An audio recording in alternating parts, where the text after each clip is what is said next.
નમસ્કાર સજ્જનો, સ્વાગત છે આપનું.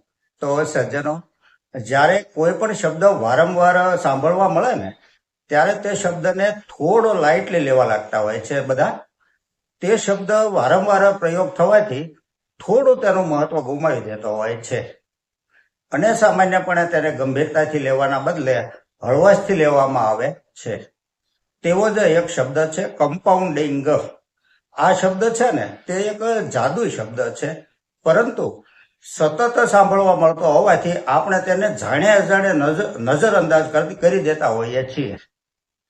આ શબ્દની ખાસિયત એ છે કે તેની અસર થોડી ધીમી હોય છે, પરંતુ ચોક્કસ હોય છે, અને એટલે જ નાના નાના પ્રોફિટ બુક કરીને તેને રીઇન્વેસ્ટ કરવાનો કોન્સેપ્ટ પણ મોટો ફાયદો કરાવતો હોય છે, જેની વિગતે ચર્ચા આપણે આગળ કોઈ વાર કરીશું.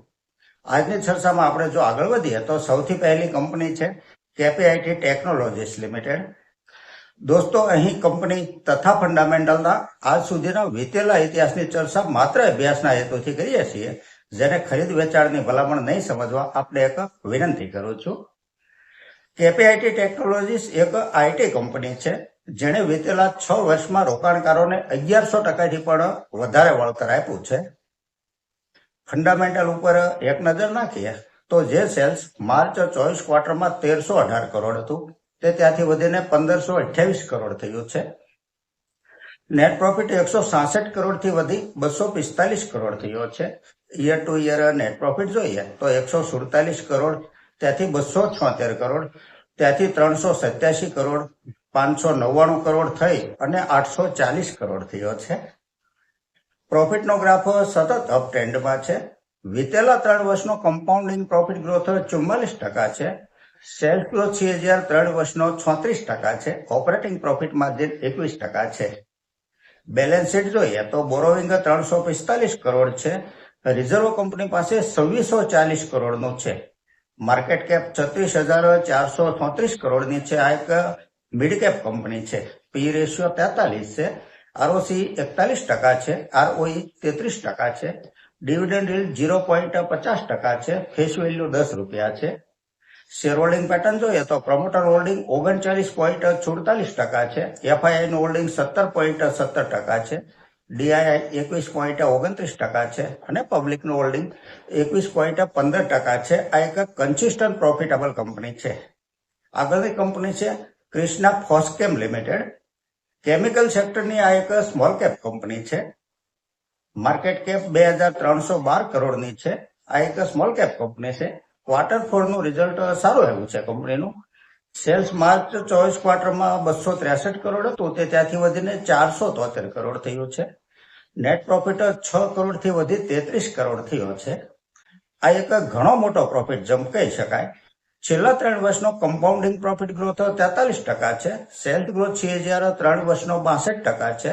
સ્ટોક પ્રાઇસ CAGR 3 વર્ષનો 32% છે અને 5 વર્ષનો 79% છે. બેલેન્સ શીટ જોઈએ તો બોરોવિંગ 376 કરોડ છે. રિઝર્વ કંપની પાસે 322 કરોડ છે. રિઝર્વની સરખામણીમાં કરજ થોડું વધારે કહી શકાય. પી રેશિયો 24 છે. ROC 21% છે. ROE 25% છે અને ફેસ વેલ્યુ 10 રૂપિયા છે. શેર હોલ્ડિંગ પેટર્ન જોઈએ તો પ્રમોટર હોલ્ડિંગ 71.86% છે. FII 0.04% છે અને પબ્લિકનું હોલ્ડિંગ 28.09% છે. આ એક પ્રોફિટેબલ કંપની છે. આગળની કંપની છે EPL લિમિટેડ. આ એક પેકેજિંગ કંપની છે. આપણે શોપિંગ મોલ વગેરેમાંથી કોઈ પણ ચીજ વસ્તુ સામગ્રી ખરીદીએ તેના ઉપર જે આકર્ષક પેકિંગ હોય છે તે આવી પેકેજિંગ કંપની પાસેથી ઉત્પાદકો ઓર્ડરથી બનાવડાવતા હોય છે. આ એક સ્મોલ કેપ કંપની છે. માર્કેટ કેપ 7,711 કરોડની છે. સેલ્સ પ્રોફિટ જોઈએ તો જે સેલ્સ માર્ચ 24 ક્વાર્ટરમાં 1,029 કરોડ હતું તે ત્યાંથી વધી 1,105 કરોડ થયું છે. નેટ પ્રોફિટ 15 કરોડથી વધી 116 કરોડ થયો છે. છેલ્લા 3 વર્ષનો કમ્પાઉન્ડિંગ પ્રોફિટ ગ્રોથ 19% છે. સેલ્સ ગ્રોથ CAGR 3 વર્ષનો 7% છે. બેલેન્સ શીટ જોઈએ તો બોરોવિંગ 802 કરોડ છે. રિઝર્વ કંપની પાસે 2291 કરોડ છે. પી રેશિયો 21 છે. ROC 17% છે. ROE 16% છે. ડિવિડન્ડ yield 1.87% છે. ફેસ વેલ્યુ 2 રૂપિયા છે. શેર હોલ્ડિંગ પેટર્ન જોઈએ તો પ્રમોટર હોલ્ડિંગ 51.31% છે. એફઆઈઆઈનું હોલ્ડિંગ 16.51% છે, જે ડિસેમ્બર 24માં 14.94% હતું. ત્યાર પહેલા 3 મહિને સપ્ટેમ્બર 24માં 13.43% હતું. ત્યાર પહેલા 3 મહિને જૂન 24માં 11.35% હતું અને ત્યાર પહેલા 3 મહિને માર્ચ 24 ક્વાર્ટરમાં 11.91% હતું. ડિસેમ્બર 23માં 9.89% હતું. છેલ્લા 5 ક્વાર્ટરથી એફઆઈઆઈનું હોલ્ડિંગ કન્ટિન્યુ વધતું જાય છે. ડીઆઈઆઈનું હોલ્ડિંગ 10.98% છે. પબ્લિકનું હોલ્ડિંગ 21.20% છે. આ એક પ્રોફિટેબલ કંપની છે. આગળની કંપની છે power make project limited.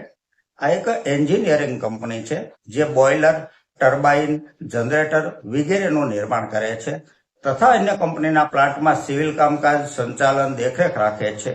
Ultra mega power project, super critical thermal power project જેવા દરેક પ્રકારના પાવર પ્રોજેક્ટમાં આ કંપની સર્વિસ આપે છે.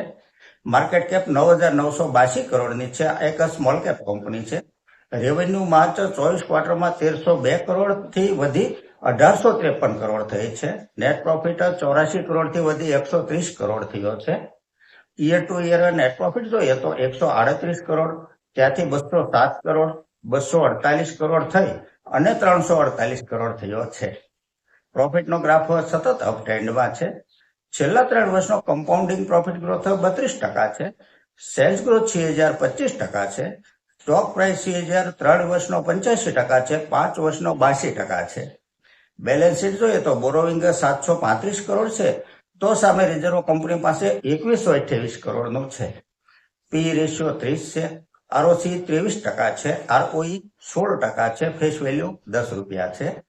શેર હોલ્ડિંગ પેટર્ન જોઈએ તો પ્રમોટર હોલ્ડિંગ 58.29% છે. એફઆઈઆઈ 4.74% છે. ડીઆઈઆઈનું હોલ્ડિંગ 23.39% છે અને પબ્લિકનું હોલ્ડિંગ 13.57% છે. આ એક શાનદાર પ્રોફિટેબલ કંપની છે અને ફંડામેન્ટલ સારું છે કંપનીનું. તો સજ્જનો, આ સાથે આજની આ ચર્ચા અહીં પૂરી કરીએ છીએ. જો આપને ચર્ચા પસંદ આવી હોય તો લાઈક અને સબસ્ક્રાઇબ કરવા વિનંતી કરું છું. નમસ્કાર.